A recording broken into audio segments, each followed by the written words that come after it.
Bonsoir à tous. Alors, merci d'être venus au lundi soir du Centre Saint-Paul. Ce soir, conférence de l'universitaire Sami Al-Dib, qui nous vient de Suisse exprès, pour nous parler de la liberté d'expression dans le monde arabo-musulman. Alors, Sami Al-Dib est un traducteur, un des rares traducteurs dans le monde du Coran. Donc, il a apporté ici sa traduction en français.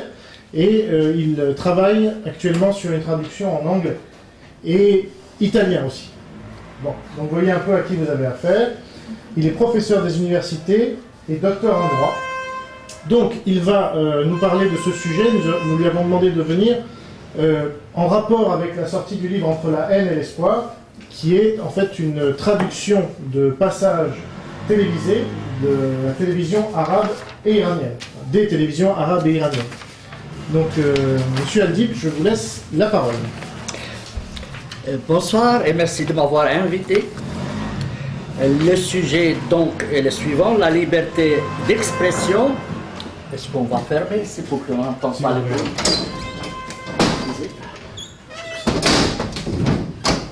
Voilà. La liberté d'expression face aux religieux ou aux religions dans le monde arabo-musulman. En fait, on m'a invité à la suite de la sortie de ce livre, sur lequel j'ai fait un compte-rendu dans mon blog qui s'appelle « Savoir ou se faire avoir ». C'est le titre de mon blog. Et j'ai trouvé que c'était un livre plein d'espoir. Je pensais qu'il y avait plus de haine. Non, c'était plutôt un livre d'espoir, qui m'a donné moi-même l'espoir. Je suis chrétien d'origine palestinienne. Donc, ça m'a beaucoup touché, beaucoup aimé. Et à la suite de ça, Jean Robin m'a fait le plaisir de m'inviter. C'est un sujet auquel je tiens beaucoup. Alors, avant tout, il faut dire que l'Inquisition se trouve dans toutes les religions. Toutes les religions détestent la liberté d'expression. Si vous ouvrez le Wikipédia, sous les termes Inquisition, vous allez tomber seulement sur l'Inquisition chrétienne. On ne parlait jamais d'inquisition juive ou d'inquisition musulmane, comme si cela n'existait pas. Mais cela est tout à fait faux. Je vous donne 2 cas d'inquisition pour chacune des 3 religions. Je les prends du passé, pas de l'actualité, comme ça vous vous rendez compte que c'est quand même pas récent, mais c'est ancien.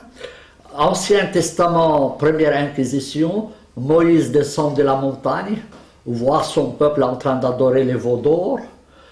Au nom de Yahvé, dit-il, aux fils de Lévi, prenez vos épées et passez d'une tente à l'autre et tuez. Et ce jour-là, il a tué environ 3000 personnes. C'est la Bible qui l'a dit, pas moi. Pas moi, donc ne m'accusez de rien, ni d'antisémitisme, ni de quoi que ce soit, c'est la Bible qui l'a dit. Et vous connaissez tous le procès qui a été fait à Jésus par les autorités religieuses de son temps. Je ne parlais pas de déicide, de choses comme ça, non, mais je vous parle seulement que voilà, les autorités religieuses juives ont condamné Jésus à mort. Du côté musulman, je vous donne 2 cas.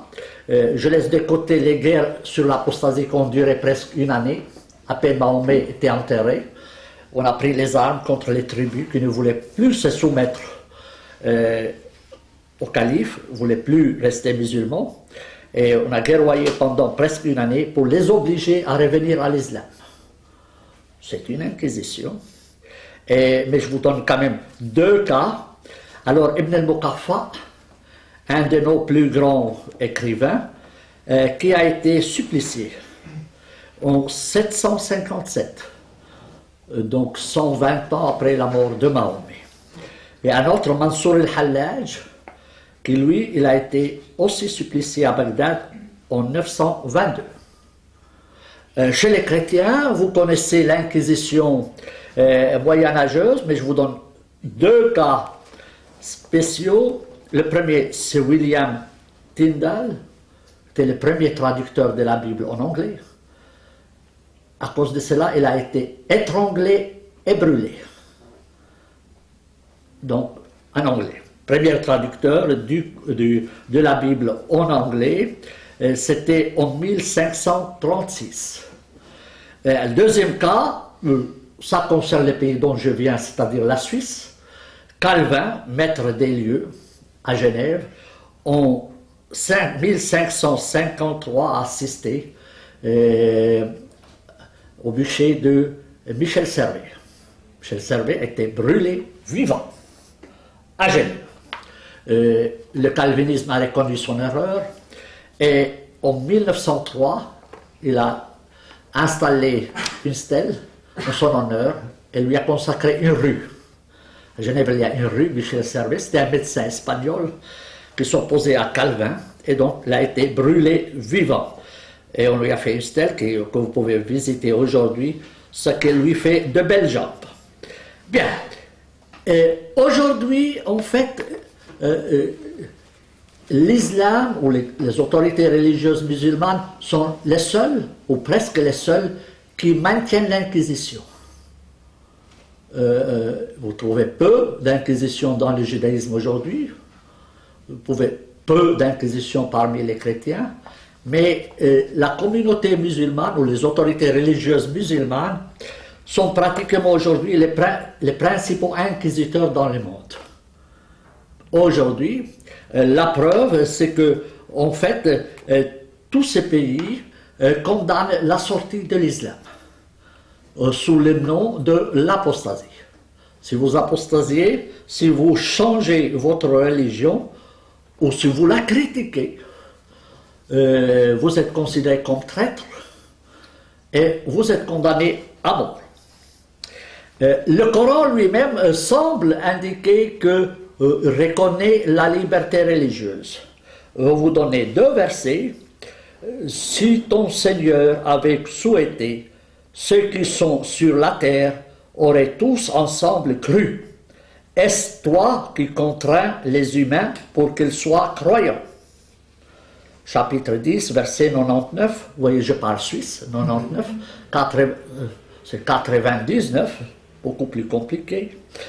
Deuxième verset dit, la vérité est venue de votre Seigneur, celui qui souhaite qu'il croie, et celui qui souhaite qu'il mécroie. Et un troisième verset, souvent cité, nulle contrainte dans la religion. Extraordinaire, très beau verset, mais le Coran a l'art de dire une chose et son contraire en même temps.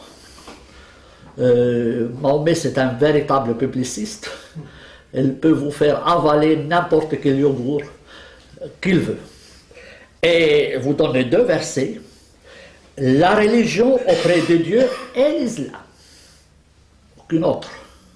Seulement l'islam est la religion reconnue auprès de Dieu, dit le Coran. Deuxième verset, quiconque recherche une religion autre que l'islam, elle ne sera pas acceptée de lui et il sera dans la vie dernière au nombre des perdants. C'est deux versets parmi tant d'autres. D'accord? En fait, en droit musulman, lorsqu'on parle de liberté religieuse, il faut s'entendre ce que cela signifie. Ça veut dire que c'est la liberté d'entrer et pas la liberté de sortir. Alors c'est un peu comme les prisons. Il vous suffit de voler, vous entrez en prison. Mais quant à sortir, c'est la croix et la bannière. Donc c'est entrée permise, sortie interdite. Mais même sur le plan de la liberté d'entrée, il y a des restrictions. Alors en fait, vous êtes libre d'entrer si vous êtes d'une religion reconnue. Les trois religions du livre, il y a 5 groupes en fait minimes, mais il y a les 3 principaux. Vous êtes libre, mais alors il y a les juifs évidemment, il y a les chrétiens, il y a les sabéens, il y a les zoroastriens, c'est 4, et l'islam, c'est les 5 ont le droit de citer dans l'État musulman. Voyez? Si vous n'appartenez pas à ces 5, vous avez le choix entre la conversion à l'islam ou la guerre jusqu'à la mort. C'est comme ça. Donc si vous êtes polythéiste ou bouddhiste ou autre, ça ne marche pas. Et deuxièmement, c'est que si vous vous convertissez à l'islam, vous avez des avantages. Le véritable citoyen en islam, c'est le citoyen musulman. Les autres, on leur reconnaît des droits et on les soumet à des restrictions. Je vous donne un exemple. Un musulman peut toujours épouser une chrétienne, mais un chrétien ne pourra pas épouser une musulmane. C'est interdit en droit musulman. Et le chrétien doit, ou le juif, doit payer la jizya, le tribut des vaincus, en état d'humiliation, dit le Coran. Le Coran, il dit qu'ils doivent payer. En fait, c'est une manière de les pousser à se convertir à l'islam. Je vous signale deux faits qu'on connaît rarement. Pratiquement toute la population de la bande de Gaza était chrétienne. Se sont convertis à l'islam pour échapper au paiement des tribus des vaincus. Toute la population d'Hébron était chrétienne. Ils se sont convertis à l'islam pour échapper au paiement des tribus des vaincus. Vous voulez rester chrétien? Payez. Ils ont dit, bon, dans ce cas-là, vous imaginez tous ces membres de Hamas, dans le temps, étaient des chrétiens. Vous voyez, il n'y a rien de pire fanatique que les convertis. Bien. La sortie, par contre, alors l'entrée, vous entrez librement, vous êtes obligé si vous êtes politiste, si vous entrez, on va vous tracasser jusqu'à ce que vous entriez. Mais si vous sortez, même si vous êtes né d'une famille, vous n'avez pas choisi, vous savez, la plupart de nous héritent de la religion comme on hérite de la vache de notre grand-père. On ne la choisit pas. Rares sont ceux qui choisissent la religion, peut-être ils réfléchissent et puis ils confirment, etc., ou ils sortent, mais généralement les gens restent sur la religion dans laquelle ils sont nés. C'est 99% des cas, 99% des cas, les gens restent dans la religion dans laquelle ils sont nés. Bon, alors si vous êtes né d'une famille musulmane, vous êtes obligé de rester musulman, vous ne pouvez pas choisir après. C'est fini. C'est fini. Et d'autre part, si par bonheur ou par malheur vous choisissez de devenir musulman et que tout d'un coup vous vous rendez compte que vous avez commis une bêtise pour une raison ou une autre et vous dites non, je sors, dites non, stop. On entre, on ne sort pas. On entre en prison, on ne sort pas de la prison. Et alors moi j'ai toujours dit que l'islam c'est une prison, ce qui se réalise dans la réalité. On peut avoir du plaisir dans la prison, vous savez, surtout si on a faim, qu'on a trop pas quoi manger dehors, on préfère être en prison, mais c'est une prison quand même. Bien. Le Coran ne dit rien sur l'apostasie, la sanction de l'apostasie, mais il y a un verset qui dit, de façon pas très claire, qu'il aura un châtiment dans l'autre vie et dans cette vie.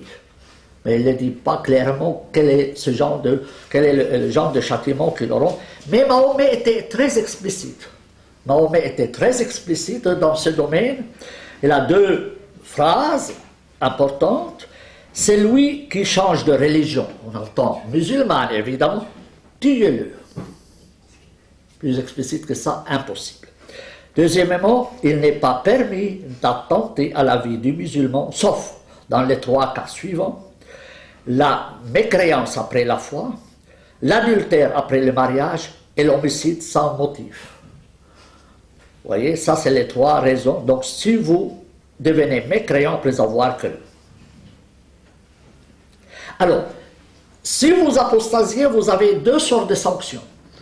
Il y a des sanctions civiles et des sanctions pénales. Les sanctions civiles, c'est lesquelles? On va vous séparer de votre femme. On va vous séparer de vos enfants et on va ouvrir votre succession. Et si vous n'étiez pas marié, vous ne pouvez pas vous marier puisque vous êtes mort, supposé être mort. Les morts ne se marient pas. Si on ouvre votre succession, on suppose que vous êtes déjà mort. Ça s'appelle la mort civile, si vous voulez. Et l'autre sanction, c'est la sanction pénale qui est prévue par les juristes classiques, c'est la mise à mort. Donc, on vous donne 3 jours de réflexion. Si vous ne revenez pas à l'islam, on vous tue. Et si vous êtes femme pour une bonne partie des juristes classiques, on vous met en prison jusqu'à ce que vous retrouviez la cervelle. Ou vous mouriez en prison. Alors, si vous revenez à l'islam, on vous sort. Si vous si vous refusez d'adhérer à l'islam, vous restez en prison jusqu'à la mort. Alors, ces normes, c'est du droit musulman classique, mais en réalité, ces normes ont été reprises par les pays arabes et musulmans. Ces normes ont été reprises par le droit des pays arabes et musulmans. Dans ces pays, l'islam est religion d'État. Et le droit musulman est une source, voire la source principale du droit musulman. Et ça a comme conséquence que l'État va appliquer le droit musulman dans sa rigueur autant qu'il peut. Il ne peut pas toujours, mais chaque fois qu'il le peut, il le fait. Alors,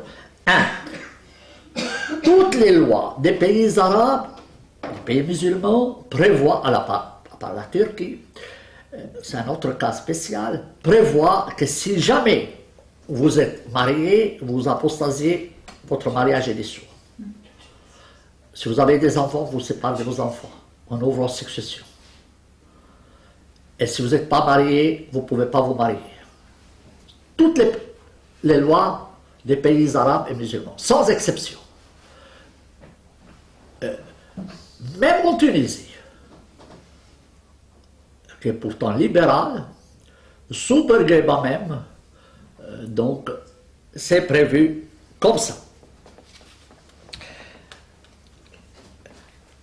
En ce qui concerne la sanction pénale, il n'y a que 2 pays qui le prévoient expressément parmi les pays arabes, c'est la Mauritanie et le Soudan. Les autres appliquent généralement le droit musulman classique, parce que c'est le droit qui comble les lacunes. Lorsqu'il n'y a pas une loi, une disposition légale, on va se référer au droit musulman classique. Peut-être l'État ne va pas vous condamner vous-même à la peine de mort, mais il va fermer les yeux si un membre de votre famille vous tue ou quelqu'un d'autre. On estime que chacun a le droit de s'exécuter, d'exécuter la personne en question. D'ailleurs, Faraj Fouda, qui était condamné pour apostasie, on a considéré parce qu'il faisait du sarcasme contre l'islam, quelqu'un l'a tué. Il l'a arrêté à l'arrêt de sa voiture, il a sorti son pistolet, il a tiré contre lui, il l'a tué. Et devant les juges lui a dit « Mais pourquoi tu l'as tué ?» « Ah, il a écrit des livres contre l'islam. » Dites-moi qu'est-ce qu'il a écrit de mal. « Ah, vous savez, messieurs les juges, je suis analphabète, je ne sais pas lire. » Mais vous avez tué quand même pour quelque chose. Vous venez de dire, ah non, c'est monsieur le cheikh tel qui a fait une fatwa contre lui et je l'ai exécuté. Un analphabète qui va juger, qui va condamner quelqu'un, qui va tuer quelqu'un sans avoir même lu ses livres. C'est analphabète, vous comprenez? Donc, les mouvements islamistes sont pour le retour à la loi punissant de peine de mort toute personne qui change de religion. Et les pays arabes ont des projets dans ce sens-là. Je vous donne 3 projets. Un, l'Égypte, déjà en 1982, avait fait un projet où c'est prévu expressément la peine de mort contre l'apostat et même celui qui excite quelqu'un d'apostasie. Ce projet n'a pas vu le jour, mais les frères musulmans déjà regardent pour le réintroduire. Je l'ai scanné. Ça a été préparé en fait par une commission composée, tenez-vous bien, par les principaux juges de l'Égypte, les doyens des facultés de droit, les grands imams, etc. de l'Égypte. Donc des grandes personnalités. Ils ont mis 40 mois pour le rédiger avec d'autres codes. Donc ce n'est pas n'importe qui ont travaillé ça. Et là-dedans, c'est prévu expressément que quiconque change de religion sera tué. Et deuxième projet, la Ligue arabe. C'est très drôle. La Ligue arabe, on pense que c'est une organisation, c'est pas le Qaïda, la Ligue arabe. voyez, et normalement, si vous allez dans le siège de la Ligue arabe, vous trouvez rarement un barbu comme moi. Moi, je suis chrétien, mais je suis barbu. Et ils sont tous bien cravatés, modernes et tout ce que vous voulez. Modernes et tout ce que vous voulez. Et bien, en 1996, ils ont préparé un projet de code pénal unifié, accepté par tous les ministres arabes de la justice. C'est un projet ou un modèle que les pays arabes devraient adopter et qui se trouve sur le site de la Ligue arabe. Donc vous pouvez aller le copier. Donc ils ne se cachent pas. Et là-dedans, ils le disent clairement que quiconque change de religion, il faut le tuer. Et l'apostasie, ce n'est pas seulement en fait de quitter l'islam pour devenir bouddhiste, je ne sais pas quoi, mais en fait, du moment que vous insultez un prophète, ou que vous niez un élément qui est considéré essentiel, par exemple, vous devez croire à tous les prophètes. Si vous n'y croyez pas à un, vous êtes apostat. Si vous critiquez le Coran, vous êtes un apostat. Ce n'est pas seulement la sortie de l'islam proprement dit, mais c'est le fait que vous niez un élément essentiel de l'islam. Alors, je vais vous lire peut-être les dispositions du projet du code de la Ligue arabe. Parce que ça, normalement, on ne le connaît pas. On n'en parlait pas. L'Occident ne se rend pas compte qu'une organisation qui n'est pas Al-Qaïda, je vous le répète, c'est une organisation internationale qui a un siège, qui travaille avec les Nations Unies, il a un siège d'observateur, etc. Alors, article 162, l'apostat est les musulmans, hommes ou femmes, qui abandonnent la religion islamique par une parole explicite ou un fait dont l'essence est indiscutable, insulte Dieu, ses apôtres ou la religion musulmane, ou falsifie sciemment le Coran. Vous avez falsifié le Coran. C'est comme ça la loi qui le dit. Falsifier. Pourquoi vous voulez le falsifier? Mais bon, bref. L'apostat est puni de la peine de mort s'il est prouvé qu'il a apostaté volontairement et s'il maintient après avoir été invité à se repentir dans un délai de 3 jours. Ils sont très gentils. Ils vous donnent 3 jours quand même à réfléchir. Et on ne va pas vous exécuter tout de suite, on va vous donner 3 jours. Article 164, le repentir de l'apostat se réalise par le renoncement à ce qui a constitué sa mécréance. Son repentir est inacceptable si l'apostasie plus de 2 fois. Si vous changez de religion 2 fois, commencez première fois, dites ah bon d'accord je reviens, parce que vous avez peur que quand même on vous tue. Et puis 3 semaines après ou une année après, vous sortez de nouveau. On va quand même vous donner encore 3 jours. Vous revenez, mais si vous recommencez une 3e fois, pas question de repentir, on vous tue. Vous avez le droit de sortir 2 fois et de rentrer 2 fois. La 3e fois sera la bonne et la définitive. C'est la Ligue arabe qui le dit. Vous imaginez tout cela. Bien. Tous les actes de l'apostat après son apostasie sont considérés comme nuls, de nullité absolue. Donc si vous êtes marié, votre mariage ne vaut rien. Si vous venez de vous marier, ça ne vaut rien. Et tous ces biens acquis après ces actes reviennent à la caisse de l'État. L'État va ramasser vos biens. La Ligue arabe le dit, ce n'est pas moi. Et ça se trouve sur le site de la Ligue arabe.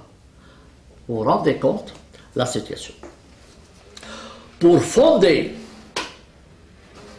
ces dispositions, la Ligue arabe, il se base sur le verset que nous avons lu avant. Quiconque recherche une religion autre que l'islam, elle ne sera pas acceptée de lui. Il va citer le Coran. En fait, ce verset ne dit pas expressément, ne concerne pas l'apostasie, c'est en général, mais ils vont l'utiliser comme ça. L'autre élément qui intervient là, c'est les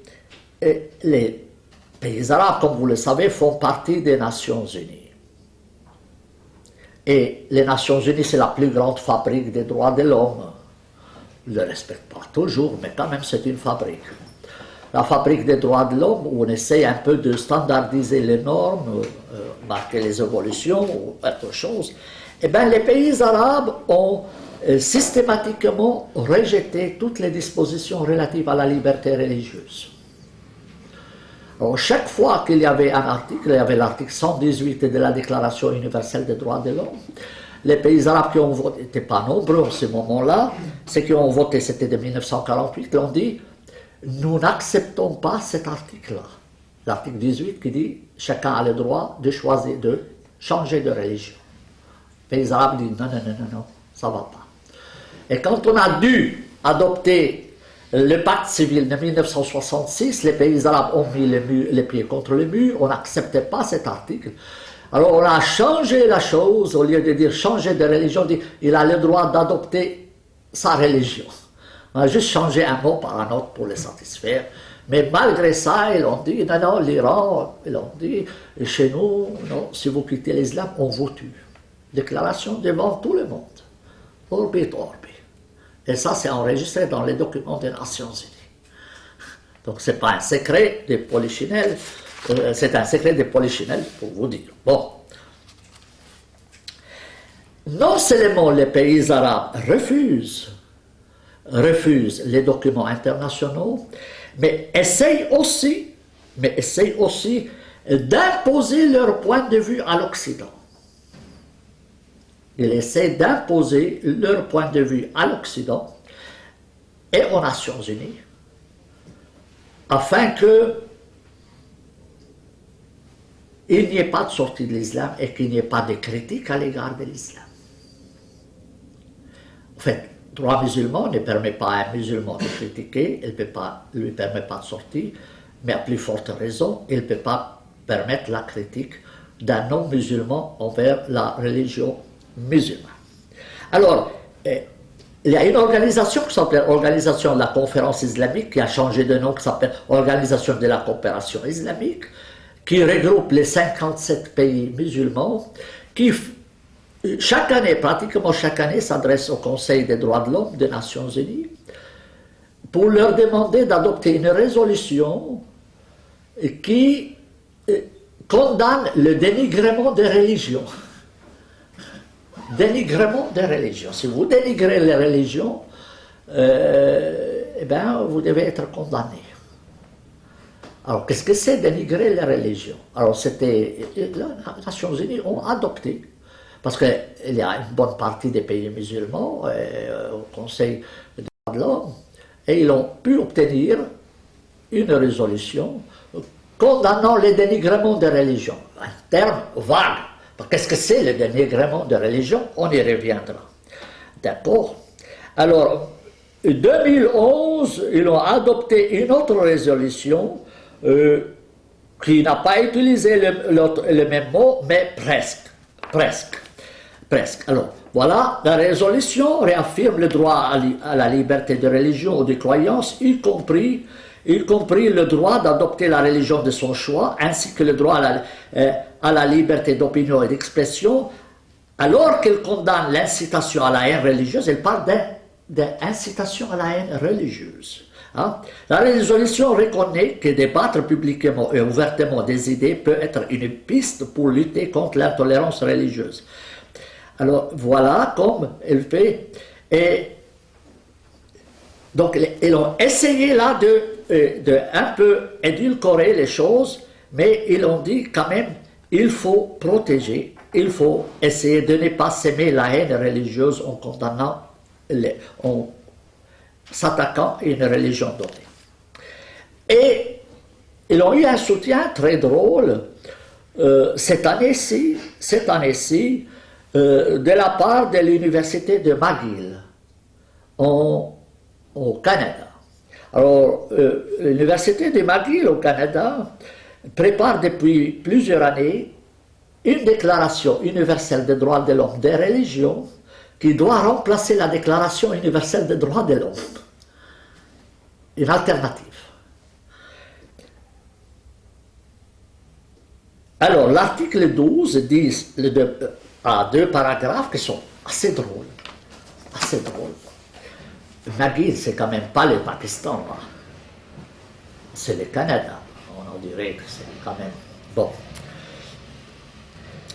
Chacun a le droit que sa religion ne soit pas dénigrée dans les médias ou dans les maisons d'enseignement. De nouveau, on revient au terme dénigrement. 5, paragraphe 5, il est du devoir de l'adepte de chaque religion de s'assurer qu'aucune religion n'est dénigrée dans les médias ou dans les maisons d'enseignement. Qu'est-ce que c'est dénigrement d'une religion? Comment dénigrez-vous une religion?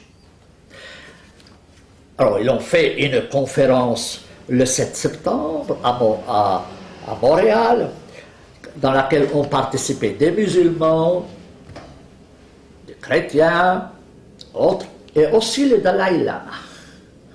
L'autorité morale de Dalai Lama, et très drôlement, Dalai Lama a souscrit à cette demande.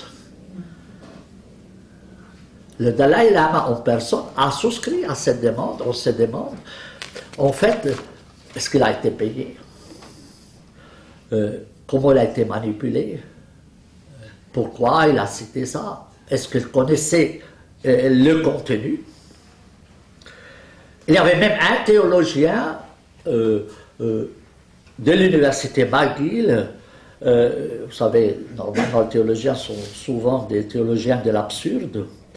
Ils disent qu'en fait, il faudrait pouvoir interdire la sortie des religions. Les religions appartiennent à la culture d'une nation, et une nation a le droit de sanctionner celui qui quitte sa religion. Et elle a dit, dans l'exemple, que le Canada protège la langue, Québec protège la langue française.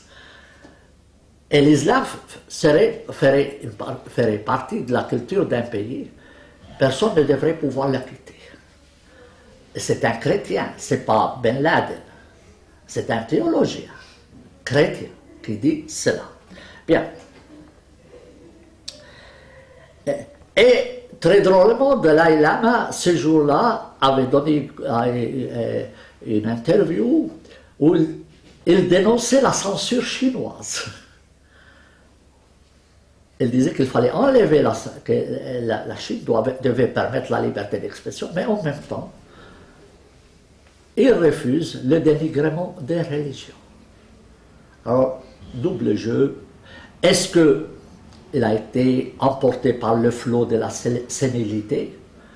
On ne le sait pas. Tout le monde a le droit d'être sénile. Bien, mais en tout cas, il a perdu là un peu de sa crédibilité. Est-ce qu'en fait, les religions sont irréprochables? Si vous dites que vous ne devez pas dénigrer les religions, ça veut dire que vous partez de l'idée que les religions sont parfaites. Vous savez, les 3 religions ont connu l'Inquisition. Et qu'aujourd'hui, comme je viens de vous dire, l'islam, pratiquement, c'est la seule religion, ou presque la seule religion, qui continue l'Inquisition.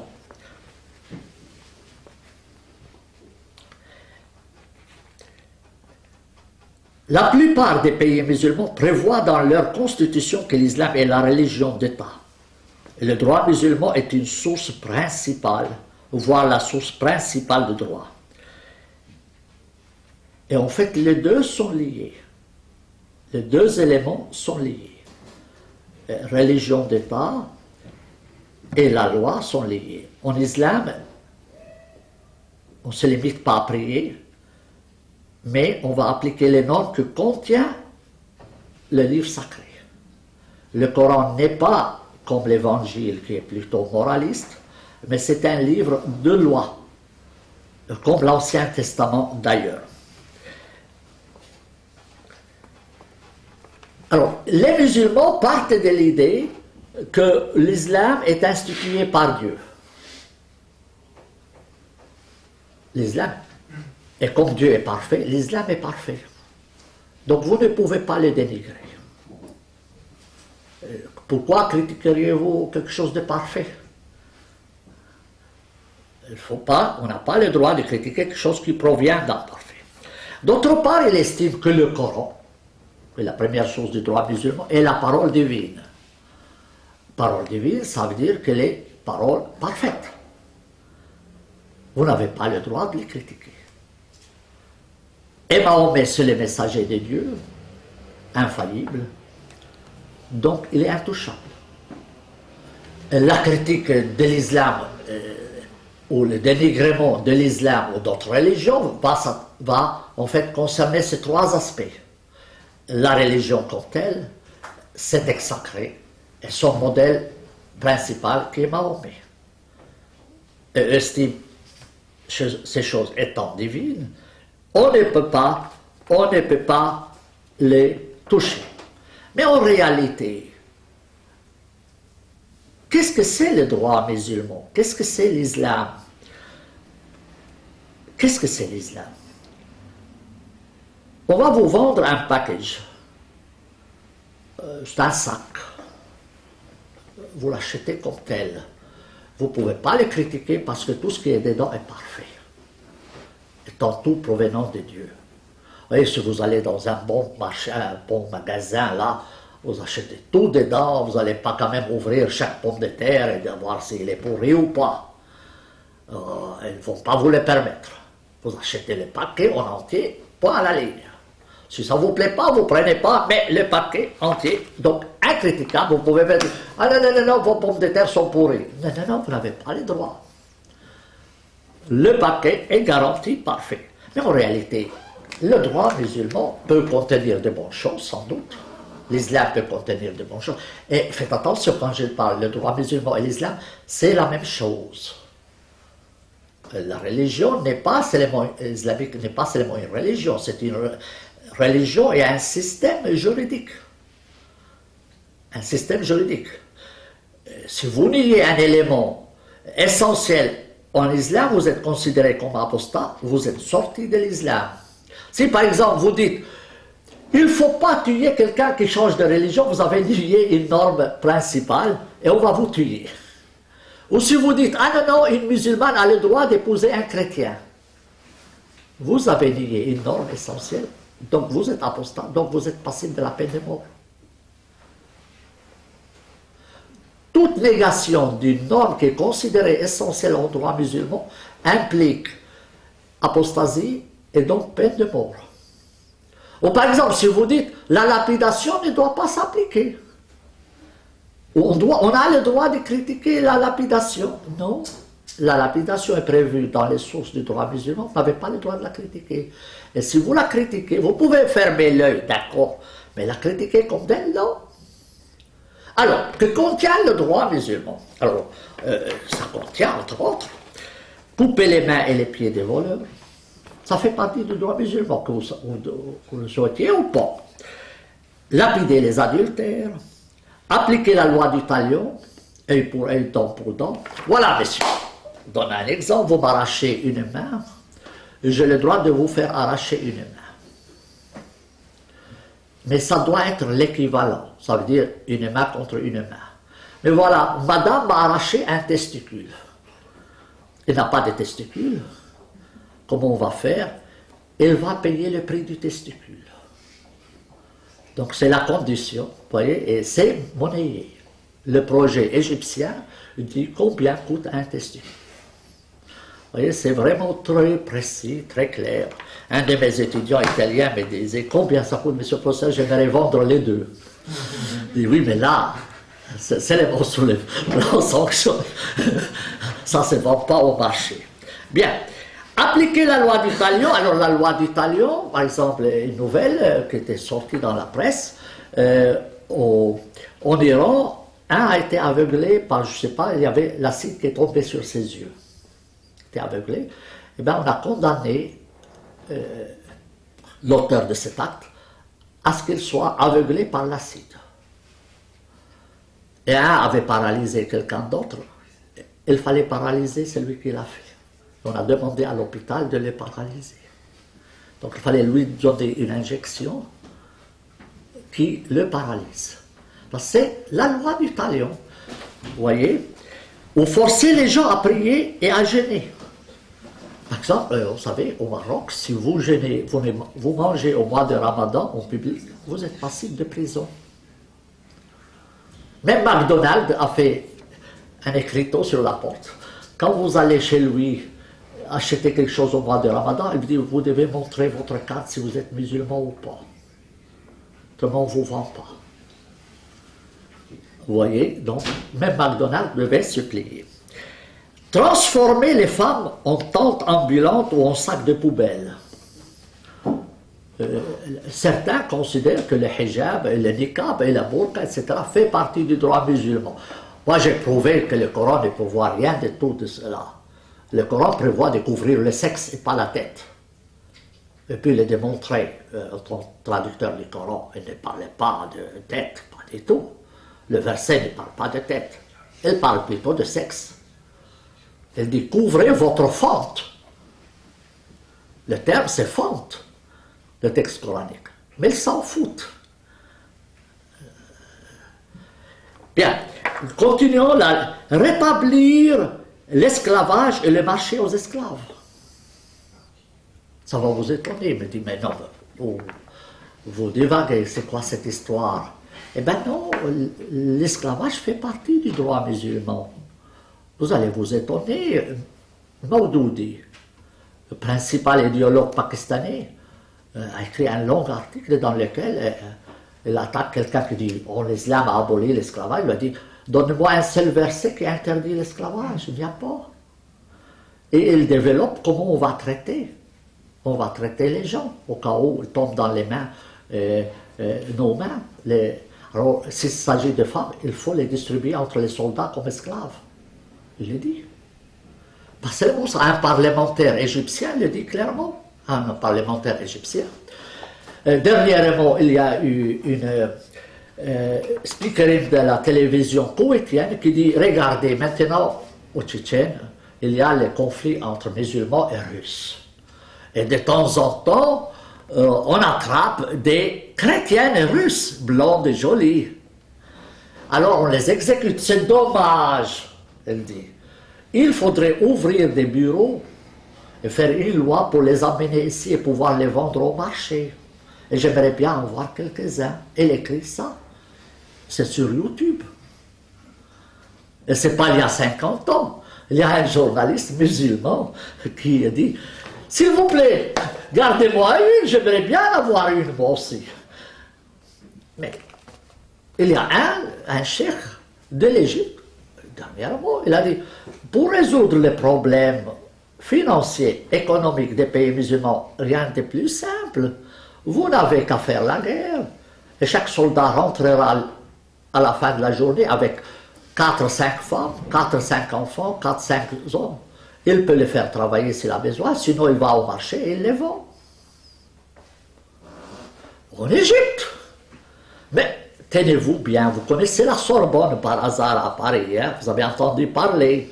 Il y avait un professeur qui a étudié, un Égyptien, étudié à la Sorbonne.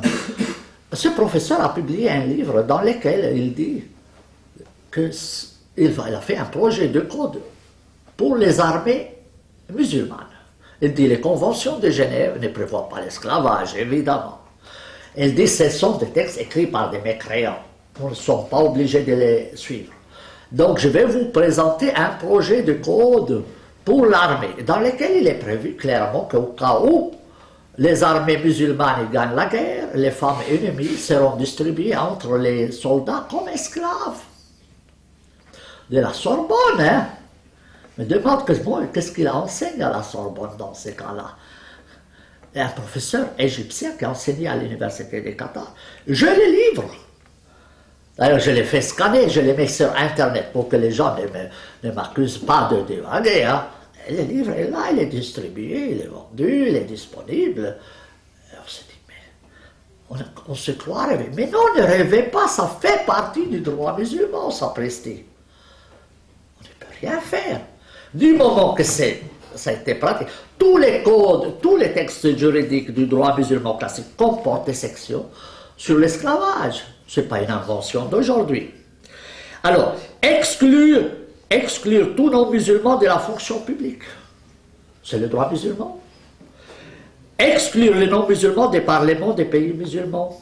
Maintenir les non-musulmans dans un statut d'humiliation pour les pousser à se convertir à l'islam afin d'échapper à ce statut. détruire les églises construites après l'arrivée de l'islam et interdire la réparation de celles qui existaient avant afin qu'elles tombent en ruine. C'est du droit musulman classique. Et il y a des livres modernes aujourd'hui qui sortent dans ce sens-là. Ne croyez pas que je suis en train d'inventer. Je n'ai pas inventé la poudre, moi. Hein. Je suis un simple lecteur. Tout simplement, j'ai accès à des documents en arabe que les autres n'ont pas. Tout simplement, vous comprenez. Comme ces normes proviennent de Dieu, et que Dieu connaît mieux les affaires, ces normes ne sauraient être abrogées. On ne peut pas les supprimer, elles restent éternellement. Alors, vous connaissez Hani Ramadan, Tariq Ramadan, d'accord, Hani Ramadan. Vous savez, Hani Ramadan et Tariq Ramadan, c'est les mêmes chocolats, mais avec un autre emballage. Ils pensent la même chose, mais s'expriment différemment, hein, mais au fond, ils sont d'accord. Hani Ramadan, à la télévision romande, la journaliste lui dit Monsieur Hani Ramadan, vous critiquez bien la lapidation, n'est-ce pas? Et puis il y a Marek, l'avocat juif, qui lui dit c'est de la barbarie, votre disposition de lapider les femmes. Vous avez écrit un article sur la lapidation dans le journal Le Monde, vous n'avez pas honte, on met ces femmes dans un sac, commence à leur jeter des cailloux et ça sort des bouillies. C'est de la barbarie. Hani Ramadan réagit, il dit Monsieur, je vais vous poser une question. La Bible dit bien qu'il faut lapider. Est-ce que vous diriez que c'est de la barbarie? C'est dans la Bible. Et Marek lui dit mais c'est vieux. Il dit oui, mais c'est vieux, d'accord, mais est-ce que c'est de la barbarie? Mais Hani Ramadan était logique avec lui-même. Il ne peut pas critiquer une norme qui existe. Il ne peut pas. Vous comprenez la raison? Donc la raison, c'est que les musulmans sont attachés à un texte sacré. Bien. Alors moi, je souhaiterais poser les questions suivantes. Si j'avais Dalai Lama devant moi, je le respectais beaucoup jusqu'à son moment. Vous savez, le lama, c'est un animal qui crache. Là, malheureusement, il se fait cracher dessus. Ben, c'est l'arroseur arrosé. Bien. Alors, j'aurais demandé les questions suivantes à Dalai Lama. Est-ce qu'il est au courant de ces normes que je viens de vous citer? S'il est au courant, est-il d'accord avec ces normes? Et s'il n'est pas au courant, quelle crédibilité lui reste-t-il lorsqu'il parle de ce qu'il ignore? Alors, estime-t-il qu'on doit accepter ces normes? Estime-t-il qu'on n'ait pas le droit de les critiquer, de les dénigrer? Puisqu'il a signé un document disant qu'il ne fallait pas dénigrer les religions. Si vous critiquez la lapidation, monsieur, vous avez dénigré l'islam. Rien à faire. Vous critiquez l'esclavage, c'est dénigrer l'islam. Vous critiquez couper les mains et les pieds, c'est dénigrer l'islam. Rien à faire. C'est ça ce que signifie dénigrer. Ça veut dire, vous dites, moi je ne suis pas d'accord. Ah non, non, non, non, non, non, non. Vous n'avez pas le droit de dénigrer les religions d'après Dalai Lama. Est-ce qu'il sait de quoi il parle? Bon, moi je critique Dalai Lama, je peux dire des autres, mais bon, c'est une figure quand même morale importante, malheureusement au service de la barbarie. Et rappelez-vous de ce proverbe arabe qui dit « L'erreur du sage équivaut à 1000 erreurs ». Si c'est un paysan qui fait une erreur, c'est une erreur, on oublie. Mais si un sage fait une erreur, ça vaut 1000. Beaucoup plus grave, vous voyez. Par une telle erreur, il est en train d'aller contre les principes qu'il prétend défendre. Ce qui démontre que le vrai ennemi des musulmans, ce sont ces ignorants mis sur un piédestal. En arabe, on dit « un ennemi sage vaut mieux qu'un ami bête ». Et vous connaissez tous la fable de La Fontaine. L'ours est l'amateur des jardins. C'est l'ours qui voulait tuer une mouche. Il prend une grande pierre, il la jette sur la figure de son copain. Il tue la mouche, mais aussi écrase la tête de son ami. Vous comprenez? Et La Fontaine dit « Beaucoup mieux seul qu'avec les sots ». Sots et SOTC, hein. Bien. Rien n'est si dangereux qu'un ignorant ami. Mieux vaudrait un sage ennemi. Sous le règne des islamistes, le Dalai Lama passerait à la moulinette. C'est clair. A-t-il oublié ce qui s'est passé avec les statues de Bouddha? Parce que faites attention, les talibans avaient entièrement raison de détruire les statues de Bouddha lorsqu'ils doivent appliquer le droit musulman. C'est prévu dans les textes sacrés. Ils ne l'ont pas inventé. Et le texte sacré musulman ne l'a pas inventé, c'est le deuxième commandement de la Bible. Les talibans n'ont fait qu'appliquer le deuxième commandement de la Bible. Tu ne te feras pas une image, ni sous la terre, ni sur l'air, etc. Et tu n'as pas le droit d'avoir des statues. Donc les talibans, c'est des vrais zélotes juifs. Et on n'avait pas le droit de critiquer les talibans parce qu'ils ont détruit les grandes statues de Bouddha. L'UNESCO s'est agité à gauche, à droite. Mais il a tort. Si aujourd'hui on avait adopté aux Nations Unies dénigrement de religion, eh bien on devrait condamner l'UNESCO. Parce que vous dénigrez une norme qui est du droit musulman, que vous le veillez ou pas, ça vous plaît, ça vous déplaît, c'est pas les problèmes. Les problèmes, ça fait partie du droit musulman. Je regrette pour vous. Si vous ne le saviez pas, c'est votre problème. Vous comprenez?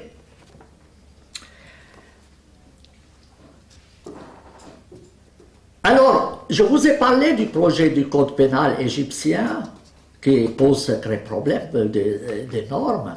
Ça a été rédigé par des principaux, les principaux intellectuels, même l'élite intellectuelle égyptienne.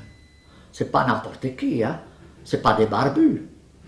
C'était tous des cravatés. Moi, j'ai jamais porté des cravates. Hein. Je suis claustrophobe, je ne peux pas la supporter. Mais eux, la plupart de ces juristes ont étudié en France, ils ont fait leur doctorat en France, mesdames, messieurs. Et ils rédigent des textes que c'est lui qui change de religion, tuez-le, en cas d'adultère, lapidation, en cas de vol, on coupe la main et les pieds. C'est eux qui l'ont rédigé. Vous dites, on a perdu notre temps à enseigner, à accepter des étudiants à la Sorbonne. On ferait mieux de prendre une poule et de mettre à leur place. Ça nous coûterait moins cher. Pour avoir des idiots à la fin, ça n'a pas de sens. C'est la réalité. Des gens qui viennent de la Sorbonne avec un doctorat prestigieux, tout cela, viennent de la Sorbonne et ils viennent prôner des normes barbares. Mais eux, ils ne se rendent pas compte qu'ils font des normes barbares. Et estiment que c'est les vraies normes. Si vous ne lapidez pas, la Bible le dit, messieurs, c'est votre tort. Vous devriez revenir à la Bible. Vous avez oublié votre Bible. Et vous ne pouvez pas reprocher aux musulmans. Vous ne voulez quand même pas rendre les musulmans athées comme vous, messieurs. Contre le bon Dieu. C'est bien le bon Dieu qui a dit qu'il fallait lapider dans la Bible. C'est lui qui a dit œil pour œil, dent pour dent. Si vous ne voulez pas respecter la Bible, c'est votre problème. Mais n'exigez pas aux musulmans de ne pas respecter leurs normes. C'est ça leur logique. C'est ça leur logique, c'est qu'on est en face de normes juridiques. Et de normes juridiques qu'eux estiment comme les meilleures. Il y a deux erreurs dans le raisonnement des musulmans. Erreur de prémisse. Ouais. Si vous commencez à dire 1 et 1, ça fait 1 et demi, sachez que tout votre calcul sera faussé. Ou si vous dites 1 et 1, ça fait 3, ne peut pas se fier à votre calcul. 1 et 1, c'est 2. Alors, il y a une erreur de base. Une erreur de base chez les musulmans, c'est l'idée de croire qu'il y a un livre qui descend du ciel. Il y a un livre sacré. Or, vous savez très bien, du ciel, il y a deux seules choses qui tombent. La pluie et les météorites. Et si jamais un livre tombe du ciel, c'est parce que quelqu'un l'a jeté de la fenêtre d'un avion pour s'en débarrasser. Il ne faut pas croire qu'il y a des livres qui descendent du ciel, c'est de l'enfantillage, c'est comme si vous croyez au Père Noël. Autant que si vous êtes petit, que vous portez des gâteaux et des cadeaux, ça fait du mal à personne, ça amuse tout le monde est content. Vous voyez, mais du moment que le livre sacré, ou le sacré livre, va prévoir des dispositions toxiques, ça pose un problème. Avec des normes toxiques, et vous les attribuez au bon Dieu. Donc, c'est ça la première première prémisse qui fait la suite des erreurs. Commencez à dire, Dieu a dit, vous ne pouvez plus rien dire.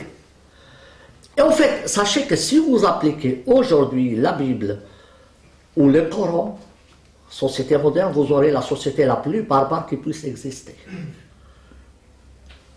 Et vous causerez la faillite du bon Dieu. Mais vous imaginez, le bon Dieu aura l'air de quoi? D'un boucher, qui voudrait suivre un Dieu boucher pour finir. Ça, les problèmes. En fait, vous faites de la mauvaise publicité au bon Dieu. Comprenez? Donc, c'est le problème qui se pose.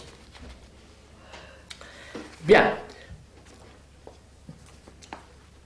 L'idée que le livre est sacré et intouchable va aboutir à des aberrations extraordinaires qu'on ne soupçonne pas parce que vous n'êtes pas de langue maternelle arabe ou certains ne le sont pas. Vous savez, moi je traduis le Coran. Pour les musulmans, le Coran c'est le livre sacré de Dieu. Et Dieu l'a dicté à la lettre. Pas inspiré, c'est révélé à la lettre. Avec virgule et tout ce que vous voulez, il n'y a pas de virgule, mais bon, en tout cas, tout est dedans. Et Dieu est supposé être de langue, comprendre l'arabe, puisqu'il connaît tout. Il ne peut pas accuser Dieu de ne pas comprendre l'arabe. Donc, l'arabe du Coran est parfait. Vous ne pouvez même pas examiner s'il y a des fautes dans le Coran ou pas. Si vous donnez un texte à un étudiant de 6e année, vous ne dites pas que ça vient du Coran.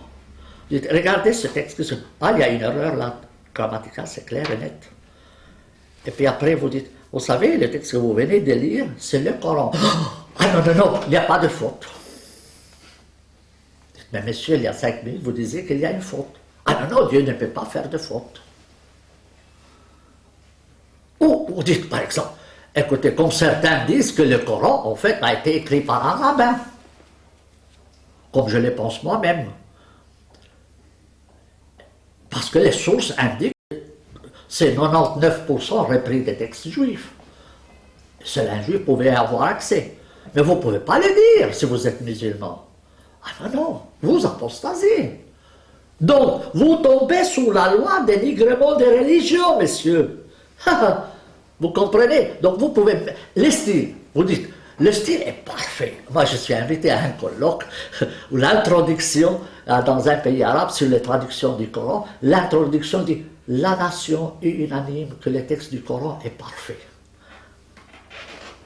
Déjà faux. Le début est déjà faux. Si vous commencez comme ça, à quoi ça sert de réfléchir? Vous pouvez aller à la maison, c'est bon. Vous comprenez? Alors vous partez de l'idée que c'est parfait. C'est ce qu'ils nous ont envoyé comme argument de leur colloque. Donc vous venez, même si la plupart des conférences ne sont pas musulmans. Vous imaginez quelqu'un qui est plutôt critique comme moi ou autre, elle doit commencer par adhérer au premier paragraphe. Parce qu'il commence à dire, vous savez, le Coran, à mon avis, comporte tel et tel effort. C'est déjà faux. Non, vous n'avez pas lu le texte qu'on vous a envoyé. Alors pourquoi vous venez nous tracasser encore? Comprenez? Même, on peut pas seulement on ne peut pas critiquer l'adultère. Elle est la lapidation pour adultère ou couper les mains. Mais on ne peut même pas toucher, on ne peut pas toucher aux règles de grammaire. La deuxième erreur, c'est l'islam parfait et unique. Parfait et unique. Ça pose un sacré problème. Combien de temps j'ai? C'est déjà terminé. Non, mais... Il me reste combien de temps? Ça fait 1 heure. 10 minutes, et puis je finis. Alors la deuxième erreur, c'est l'islam parfait. On idéalise l'islam. Mais en fait, il n'y a pas un seul islam. Alors, le Coran dit, auprès de Dieu, l'islam, c'est la religion. Mais l'islam n'est pas une boule de cristal, comme ça, non. Il y a autant d'islam que de musulmans. Il y a l'islam de Ben Laden, lui, il est convaincu que je suis le meilleur musulman. Il y a l'islam de Tariq Ramadan, que lui croit que c'est le meilleur. Il y a mes amis libéraux musulmans, ou Wafa Sultan, qui ne croient pas à cela. Donc on ne peut pas. Alors vous dites, vous ne devez pas dénigrer l'islam, mais tu ne peux pas dénigrer donc l'islam de Ben Laden. Il dit, ah non, c'est pas le bon islam. L'islam est la religion parfaite. Donc lui, il n'est pas musulman. Ah non, il est musulman. Alors on ne sait plus. On ne sait plus comment faire avec cela. En fait, moi j'ai des amis musulmans qui n'accepteraient jamais les idées de Ben Laden. Et je ne vais pas dire qu'ils suivent la même religion. Ce n'est pas moi leur dire qu'est-ce qui est bon et les mauvaises religions. On doit pouvoir dire, si l'islam c'est comme ça, non. Si l'islam c'est comme ça, j'accepte. Pourquoi pas? Je n'ai pas de problème. Débrouillez-vous. Donc il faut pouvoir, quand vous dites c'est interdit de dénigrer, ça signifie quoi? Dites-nous, qu'est-ce qu'on peut dénigrer, qu'est-ce qu'on ne peut pas? Or, les Nations Unies ne l'ont pas défini. Oui. Et pourquoi alors on utilise ça? En fait, les pays musulmans savent que, on va museler l'opinion publique à l'étranger pour qu'on puisse interdire la liberté d'expression à l'intérieur des pays musulmans. C'est leur technique. Alors, comment vont œuvrer les intellectuels musulmans avec un tel système inquisitoire? Alors, ils ont développé tout un système. Tu m'accordes 10 minutes, et puis je termine, c'est promis. Alors, ils ont développé un système, je vais vous le dire rapidement. On commence par couper le Coran en deux. Il dit la première partie, on l'accepte. Mahomet était encore prophète. La deuxième partie, il devient chef d'État. On ne l'acceptait pas. Alors, on distingue entre le Coran mécois et le Coran médinois. Pour cela, j'ai traduit le Coran par ordre chronologique pour qu'on voit qu'est-ce que fait partie de la première partie et la deuxième partie. Le principal adepte de cette théorie a été pendu. Ça ne sert à rien. Bien, au Soudan, à l'âge de 86 ans, au Soudan. 86 ans. Et deuxième méthode, c'est de distinguer entre le Coran et la Sunna. La Sunna, en fait, prévoit celui qui change de religion, tuez-le, et la lapidation ne se trouve pas dans le Coran, mais dans la Sunna. La Sunna, non. Ça a été écrit 200 ans après la mort de Mahomet. Je ne suis pas sûr qu'il ait dit quoi que ce soit, et même s'il l'a dit, ce n'est pas la parole de Dieu. Le Coran, d'accord, la Sunna 2. Non. C'est un courant qui s'appelle les coranistes. Et les adeptes de ce courant, soit ils ont été tués, soit ils sont en prison, soit en exil.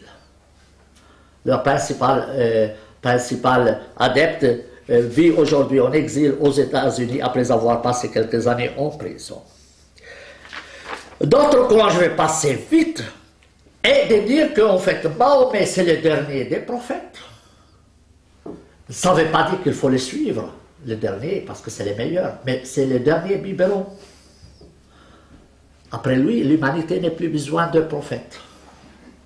Vous voyez, quand vous étiez petit, vous mangez avec les biberons.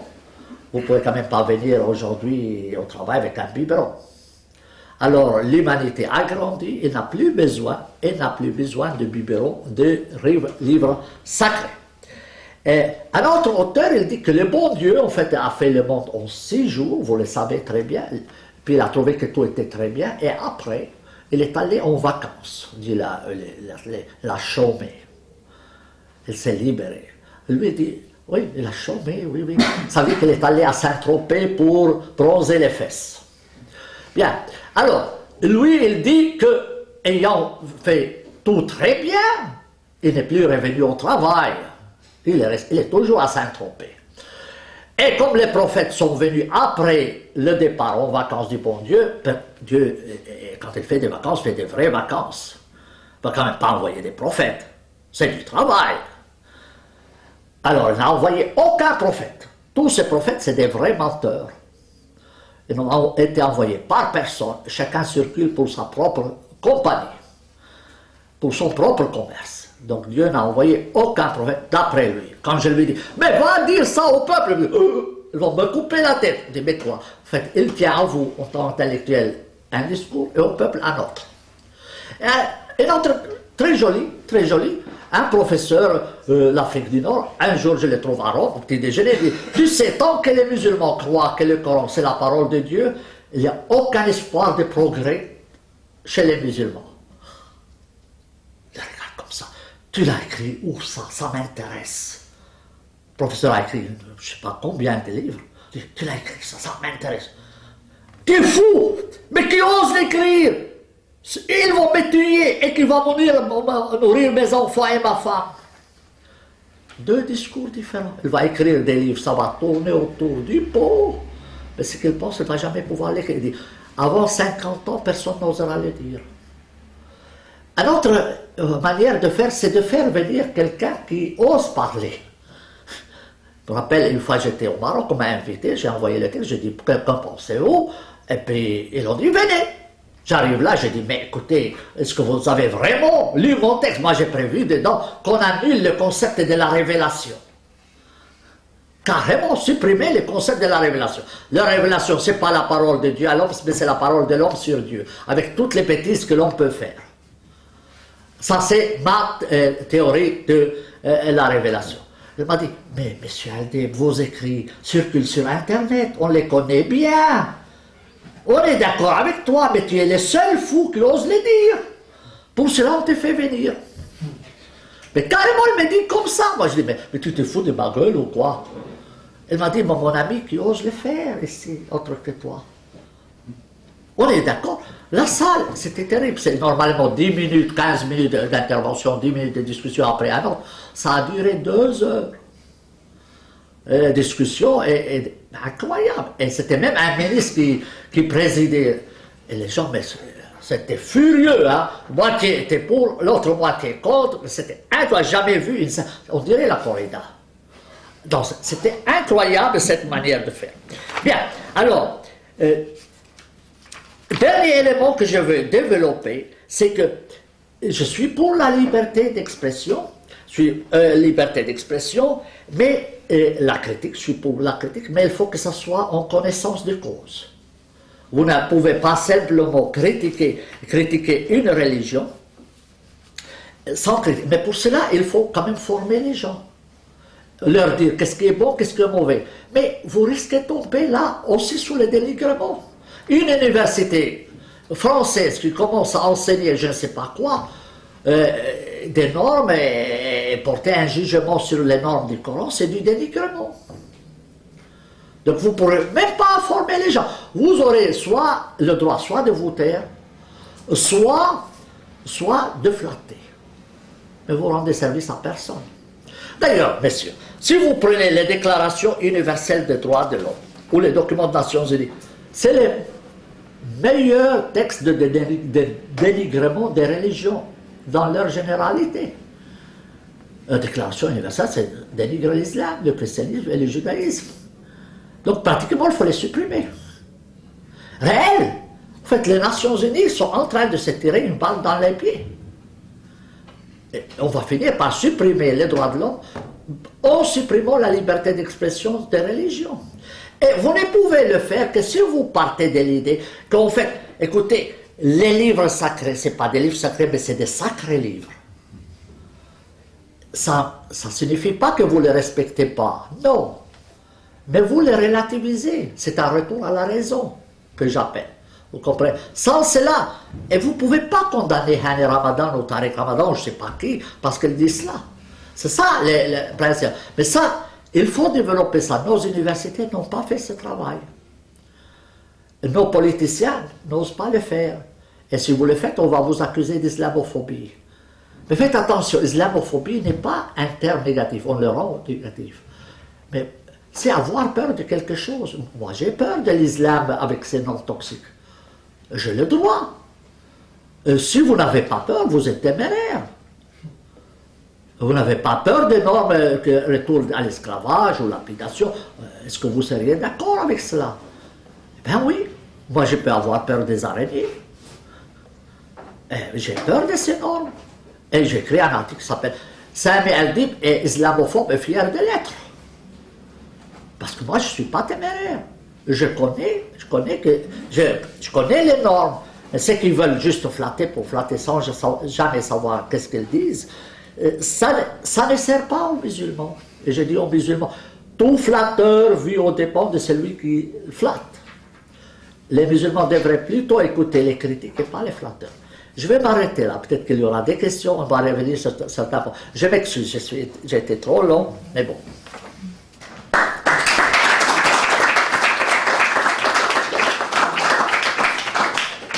de temps, on va prendre 3 questions courtes. Alors parlez fort et si besoin, je les redirai dans le micro pour que nos internautes puissent les entendre.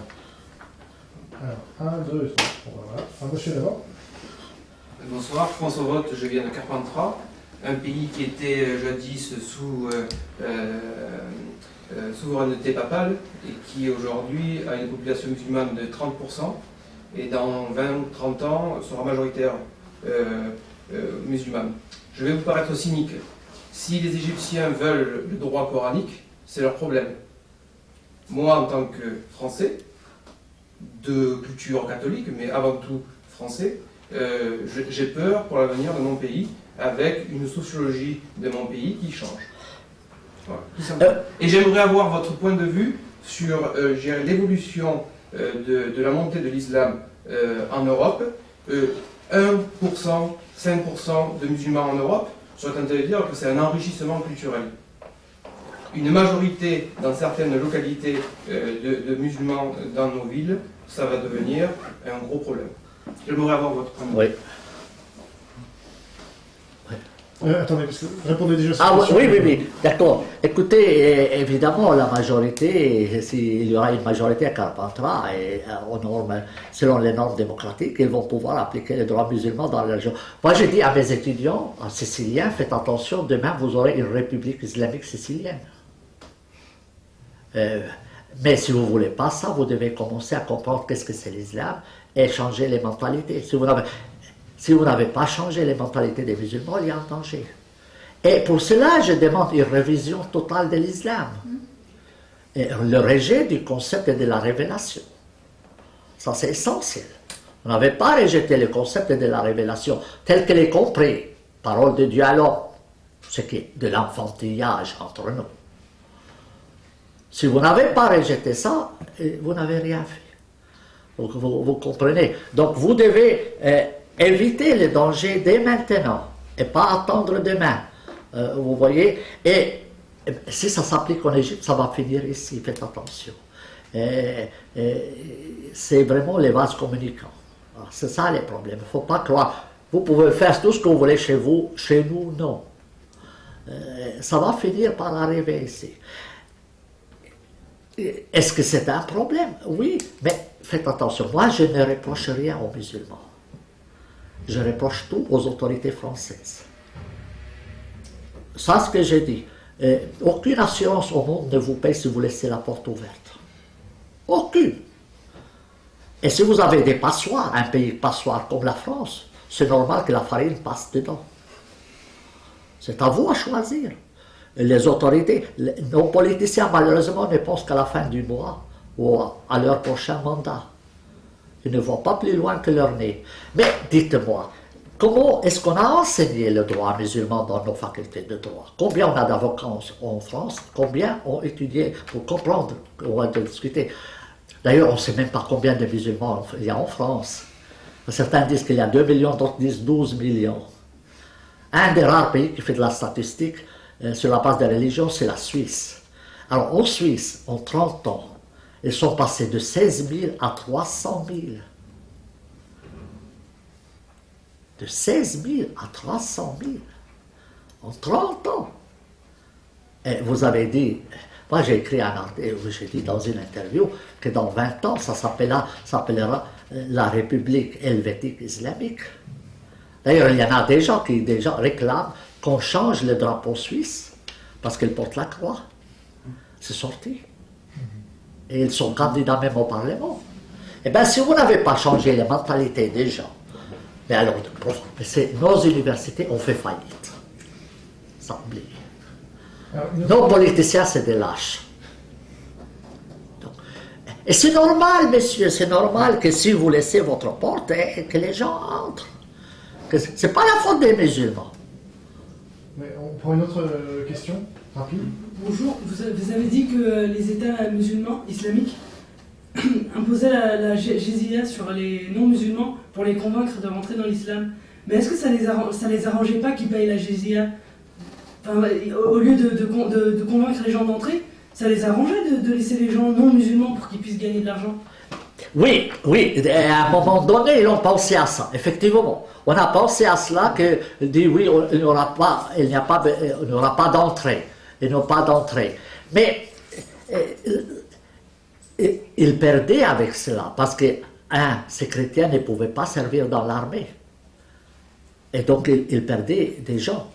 Et ils avaient intérêt. Et même si vous ne payez pas la jizya, vous payez les impôts. Donc, il n'y a pas une perte sèche. Vous voyez, si vous entrez dans l'islam, vous changez de statut citoyen complet, mais au lieu de payer la jizya, vous payerez les impôts à l'État. Ils ne sont pas équivalents et ça n'a pas le même sens. Ça, c'est clair. C'est clair. Ça s'appliquait jusqu'à l'Empire ottoman, jusqu'au 19e siècle. Ça s'appliquait. Mais il y a, dernièrement, il y a un article sorti en Égypte où les frères musulmans ont dit clairement que si nous arrivons au pouvoir, en tout cas un groupe, nous ferons payer la jizya aux chrétiens. Ils l'ont dit. Vous voyez? Donc, ils vont passer citoyens de deuxième zone. Ça, les problèmes. Deux dernières questions, monsieur, et puis madame. Merci, Jean. Moi, je m'appelle Renaud, j'habite à Paris. Donc, je regarde un peu ce qui se passe autour de moi. Et un peu comme le disait monsieur, je pense qu'il sera bientôt trop tard pour essayer de réagir face à la progression des musulmans. Ils seront majoritaires. C'est maintenant qu'on a un petit levier d'action. Et j'ai l'impression que c'est vous, en particulier, en tant que traducteur, qui avez des choses à dire. Vous avez traduit le Coran. Vous l'avez traduit de façon indépendante et sans trop vous référer à une culture musulmane. Vous avez pu voir l'imposture première du texte. Il n'y en a pas beaucoup qui la connaissent, mais il y a quelques linguistes, chercheurs, philologues qui l'ont trouvé. Il y a Luxembourg, qu'on a parlé récemment. Avant lui, il y a eu un religieux dans un mouvement bizarre, un frère Bruno Bonnet-Aymar. Oui, je connais ces trois Vous volumes. les connaître. Oui, je connais bien. Ils ont révélé une forme de falsification primordiale des textes du Coran, à laquelle je pense que les musulmans pourraient être très très sensibles. Qu'est-ce qu'on peut faire aujourd'hui en étant traducteur comme vous, en ayant un petit peu de résonance médiatique pour le faire savoir aux musulmans et faire un peu s'effondrer le château de cartes, ouvrir les portes de la prison en fait. Oui, alors, moi j'ai dit aux musulmans, ne comprenez pas mes propos comme des propos de haine. Ouais. En aucune manière. Je fais plutôt dans leur intérêt. Je dis que si demain il y aura un problème, ils seront les premiers perdants. Ils n'ont pas intérêt à provoquer. Il y a des limites à tout. On ne peut pas provoquer à la fin et il y aura une fois une révolte. Il y a des gens qui déjà pensent qu'il y aurait probablement une guerre civile. Ce qui n'est pas exclu. Mais une guerre civile, ça va faucher le sec et le vert. Et ils seront les premières victimes. Donc, mais il faut raisonner. Il faut faire raisonner les gens. Mais on ne le fait pas. Qui va le faire? Les intellectuels? Moi, je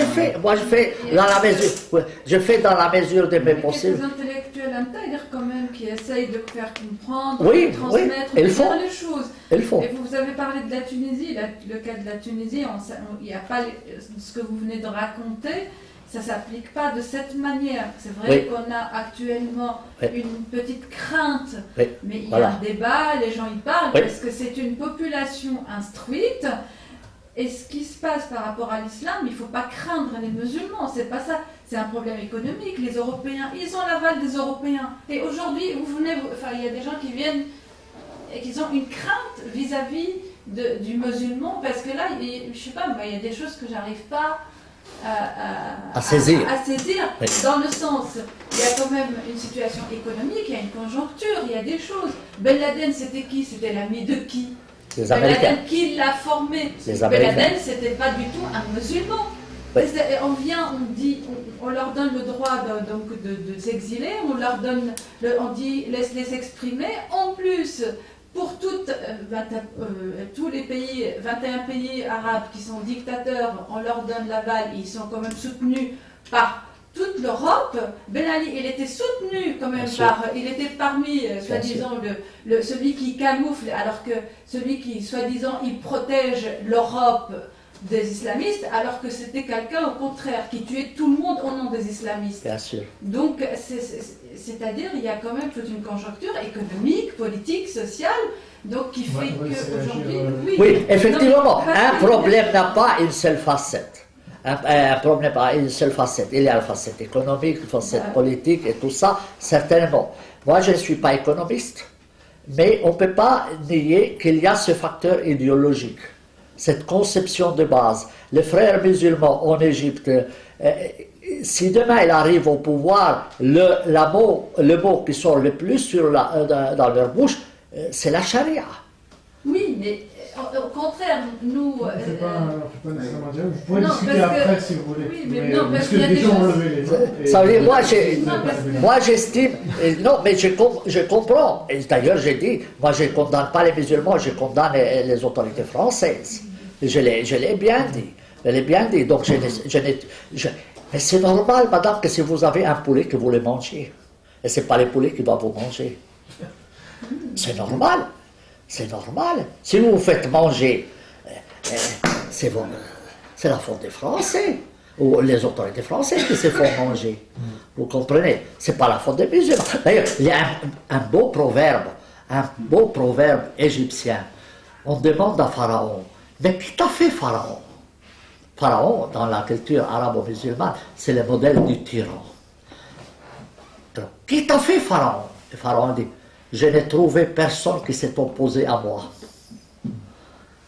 Du moment que vous laissez faire les choses sans opposition, sans contrepoids, évidemment vous arrivez à de telles situations tragiques qui vont desservir les musulmans. Hein? Rendez-vous compte. C'est vrai que ça va faire des dégâts ici, aussi chez eux, mais on a le devoir de charité. Vous savez, je peux devenir millionnaire, moi.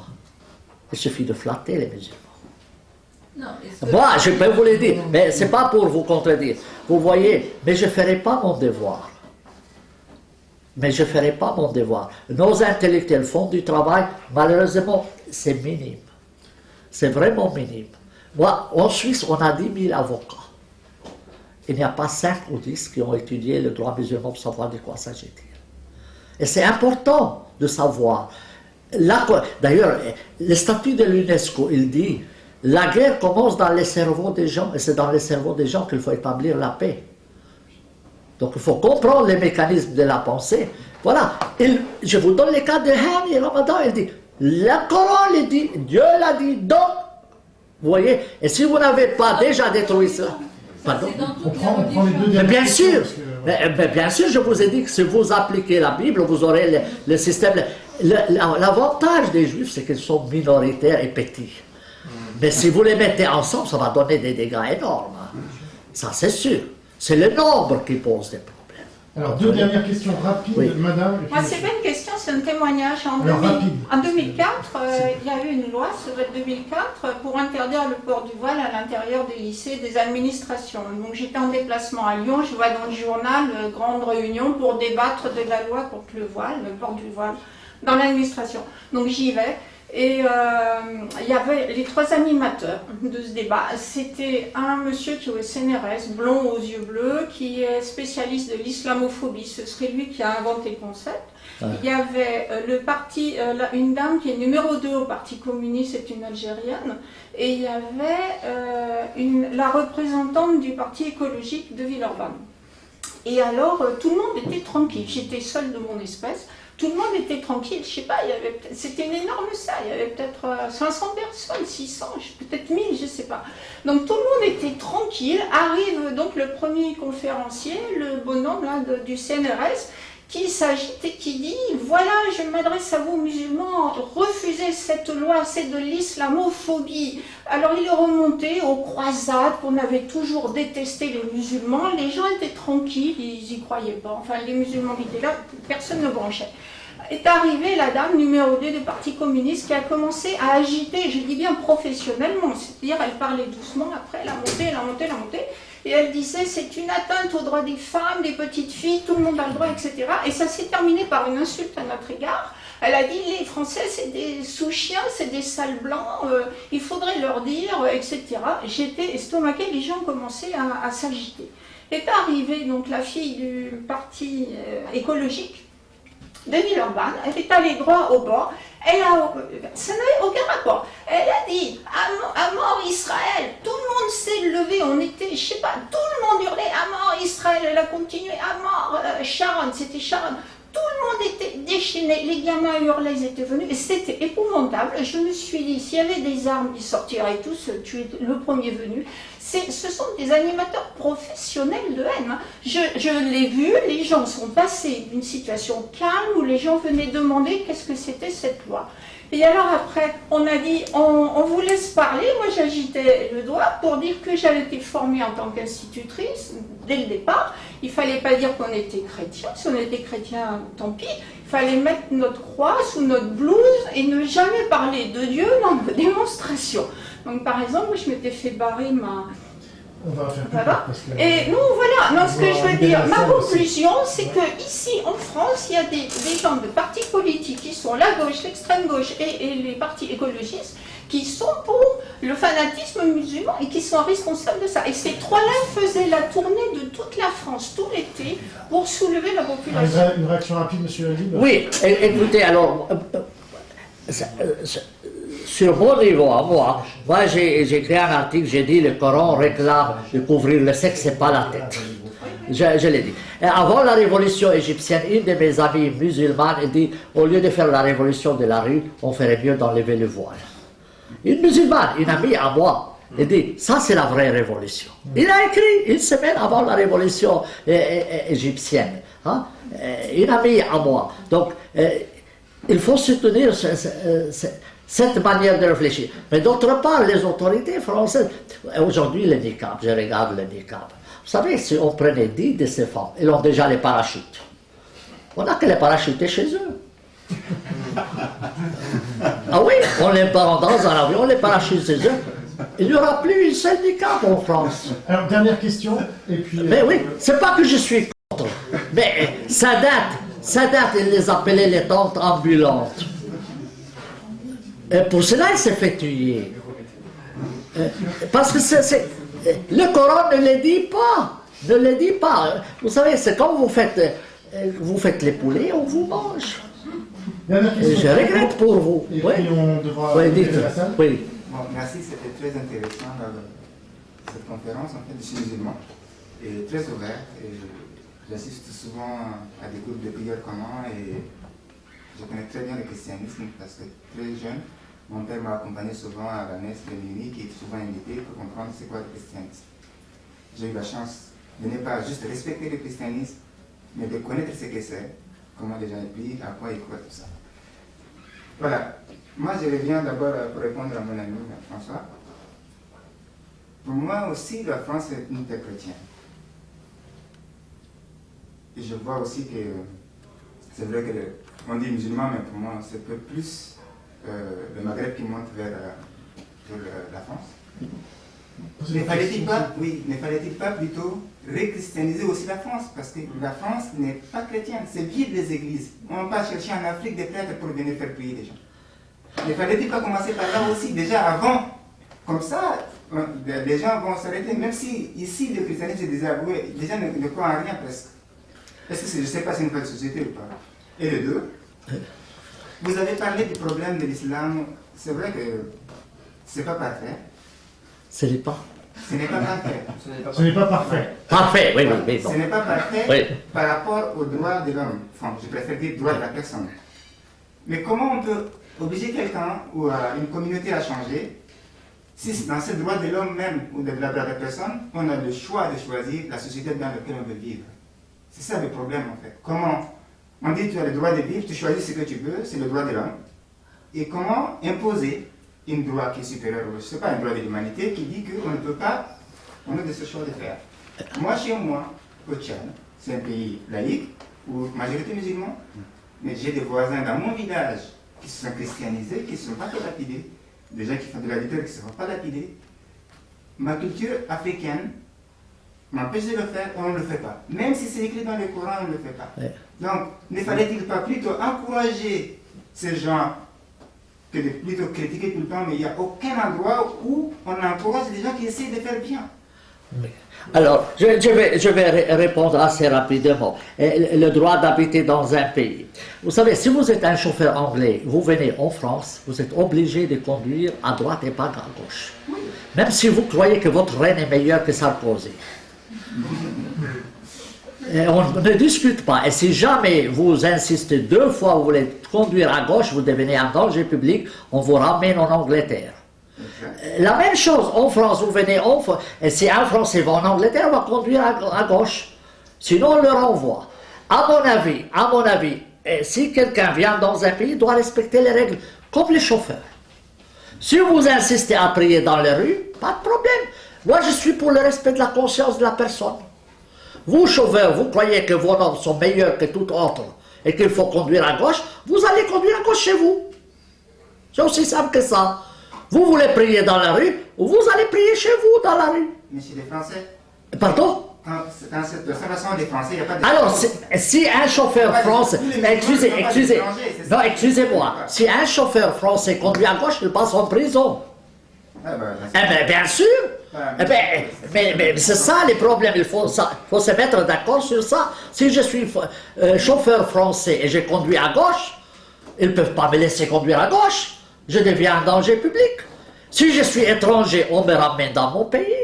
Et si je suis français, on me ramène en prison. Il n'y a pas d'autre choix. Et s'il a obtenu la nationalité par une raison, on lui retire la nationalité. C'est normal. En Suisse, il est arrivé que des gens ont violé la loi, on lui a retiré la nationalité, on l'a envoyé chez lui. On vient dans un pays... D'ailleurs, les conventions sur les réfugiés disent un réfugié qui vient dans un pays s'engage à respecter la loi du pays. C'est la convention qui le dit, c'est pas moi. Si quelqu'un ne veut... Moi, à mon avis, la France, au lieu de faire des lois, et on arrive même à des empoignades, à plus finir, avec ce qui prie dans les rues, on prend 3-4 cars, on les met dedans, premier avion, retour, au revoir, on retire les passeports. Et c'est fini, il n'y a pas besoin de se discuter. Tu ne peux pas discuter avec un chauffeur qui doit conduire à droite ou à gauche. Il faut respecter sa conscience.